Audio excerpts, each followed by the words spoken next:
This is part 4 of America's Two Just Wars, 1775 and 1861, by Rothbard. What of the grievances of the two sets of seceders? Were they comparable? The central grievance of the American rebels was the taxing power, the systematic plunder of their property by the British government. Whether it was the tax on stamps, or the tax on imports, or finally the tax on imported tea, taxation was central. The slogan, "No taxation without representation," was misleading. In the last analysis, we didn't want representation in Parliament. We wanted not to be taxed by Great Britain. The other grievances, such as opposition to general search warrants, or to overriding of the ancient Anglo-Saxon principle of trial by jury, were critical because they involved the power to search merchants' properties for goods that had avoided payment of the customs taxes, that is, for smuggled goods. And trial by jury was vital because no American jury would ever convict such smugglers. One of the central grievances of the South, too, was the tariff that Northerners imposed on Southerners, whose major income came from exporting cotton abroad. The tariff at one and the same time drove up prices of manufactured goods, forced Southerners and other Americans to pay more for such goods, and threatened to cut down Southern exports. The first great constitutional crisis with the South came when South Carolina battled against the well-named Tariff of Abomination of 1828. As a result of South Carolina's resistance, the North was forced to reduce the tariff, and finally, the Polk administration adopted a 2-decade-long policy of virtual free trade. John C. Calhoun, the great intellectual leader of South Carolina, and indeed of the entire South, pointed out the importance of a very low level of taxation. All taxes, by their very nature, are paid, on net, by one set of people, the taxpayers, and the proceeds go to another set of people, what Calhoun justly called the tax consumers. Among the net tax consumers, of course, are the politicians and bureaucrats who live full-time off the proceeds. The higher the level of taxation, the higher the percentage which the country's producers have to give the parasitic ruling class that enforces and lives off of taxes.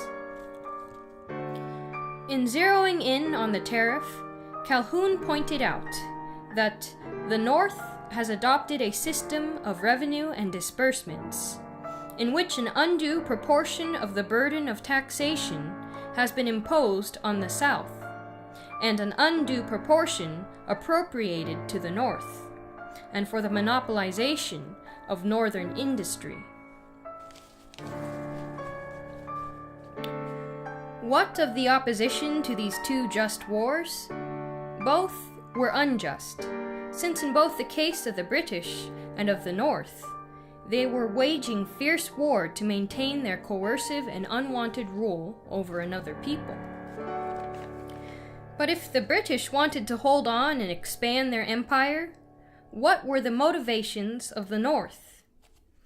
Why, in the famous words of the abolitionist William Lloyd Garrison, at least early in the struggle, didn't the North let their erring sisters go in peace? The North, in particular, the North's driving force, the Yankees, that ethno-cultural group who either lived in New England or migrated from there to upstate New York, northern and eastern Ohio, northern Indiana, and northern Illinois, had been swept by a new form of Protestantism. This was a fanatical and emotional neo-Puritanism driven by a fervent post-millennialism, which held that, as a precondition for the second advent of Jesus Christ, man must set up a 1,000-year kingdom of God on earth. The kingdom is to be a perfect society. In order to be perfect, of course, this kingdom must be free of sin. Sin, therefore, must be stamped out, and as quickly as possible. Moreover, if you didn't try your darndest to stamp out sin by force, you yourself would not be saved. It was very clear to these neo-Puritans that in order to stamp out sin, government, in the service of the saints, is the essential coercive instrument to perform this purgative task. As historians have summed up the views of all the most prominent of these millennialists, government is God's major instrument of salvation. Sin was broadly defined by the Yankee Neo-Puritans as anything which might interfere with a person's free will to embrace salvation. Anything which, in the words of the old Shadow radio serial, which might cloud men's minds. The particular cloud-forming occasions of sin for these millennialists were liquor, demon rum, any activity on the Sabbath except reading the Bible and going to church, slavery, and the Roman Catholic Church. If anti-slavery, prohibitionism, and anti-Catholicism were grounded in fanatical post-millennial Protestantism, the paternalistic big government required for this social program on the state and local levels led logically to a big government paternalism in national economic affairs.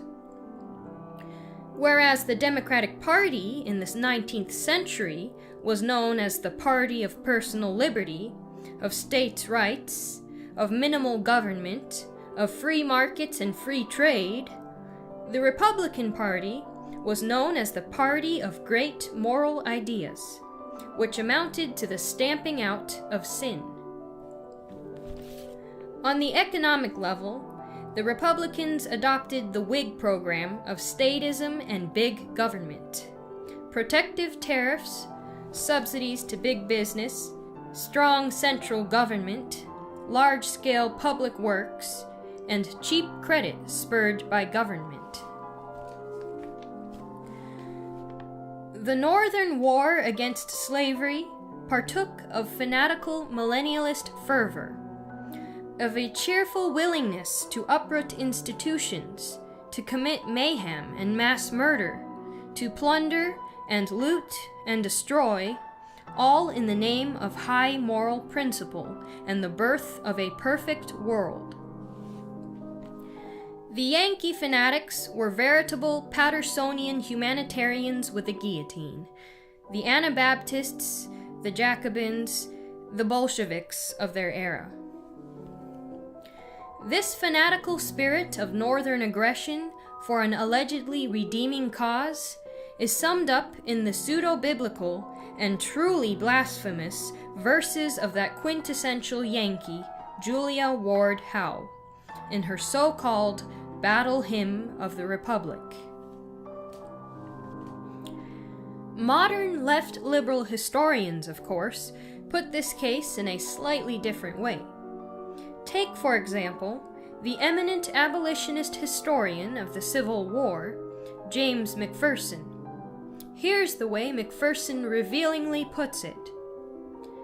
Negative liberty, he means liberty, was the dominant theme in early American history. Freedom from constraints on individual rights imposed by a powerful state. The Bill of Rights, McPherson goes on, is the classical expression of negative liberty, or Jeffersonian humanistic liberalism. These first 10 amendments to the Constitution protect individual liberties by placing a straitjacket of shall not on the federal government. In 1861, McPherson continues, Southern states invoked the negative liberties of state sovereignty and individual rights of property, i.e. slaves, to break up the United States. What was McPherson's hero, Abraham Lincoln's response?